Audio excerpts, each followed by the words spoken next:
আজকে তোমাদের সাথে কিছু কমেন্ট স্ক্রিনে তুলে ধরবো, তো পুরোটা ভিডিও দেখলেই বুঝতে পারবে। আর তোমাদের কমেন্ট শুনে এতটাই ভালো লাগে, আর সকালবেলা একদম হেসে উঠি, ভাবি ভিডিও আজকে করব না বা কিছু, তো কিন্তু কমেন্টগুলো দেখে এতটাই ভিডিও করতে উৎসাহ হয়ে যায়, মানে আর কি বলবো, আমার ভালোবাসার মানুষজন আমাকে এত দূর দূর থেকে দেখছে আর এত ভালোবাসে, আমি মানে বলতেই পারছি না। আর এই প্ল্যাটফর্মে আসার পর আমাকে এত ভালোবাসা, এত মানে কথাগুলো তোমরা বলো, আমার খুবই ভালো লাগে, মনে অনেকটাই উৎসাহ। এভাবে আমার পাশে থাকো আর এরকম সুন্দর সুন্দর আমাকে কমেন্ট করো।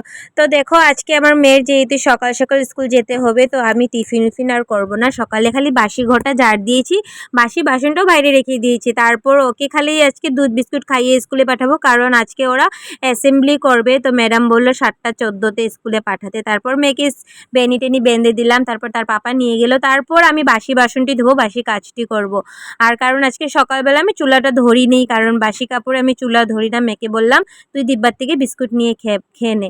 তারপর বাসন টাসন ধুয়ে বাসন টাসন গুছিয়ে রাখলাম। আর তোমাদের কমেন্টগুলো দেখে আমার এত যে ভালো লেগেছে, আর তোমরা এইভাবে আমার পাশে থাকবে আমি কখনোই বুঝতেই পারিনি।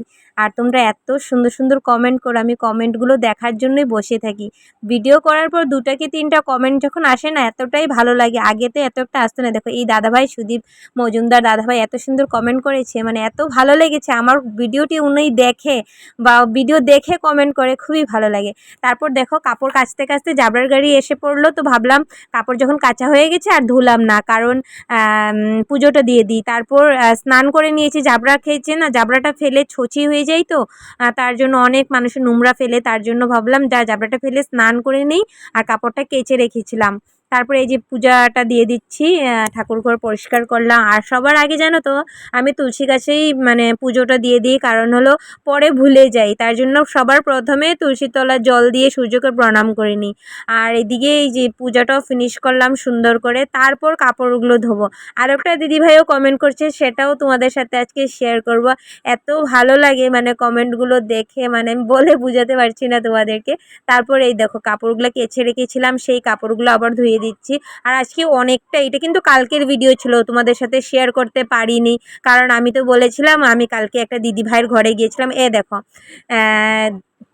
এই দিদিটা এত সুন্দর কমেন্ট করেছে, তোমরা এই দিদিটার পাশে থেকেও তোমাদেরকে এমনভাবেই কমেন্ট করবে। দিদির প্রোফাইলের নামটা হলো দীপিনিতা দে।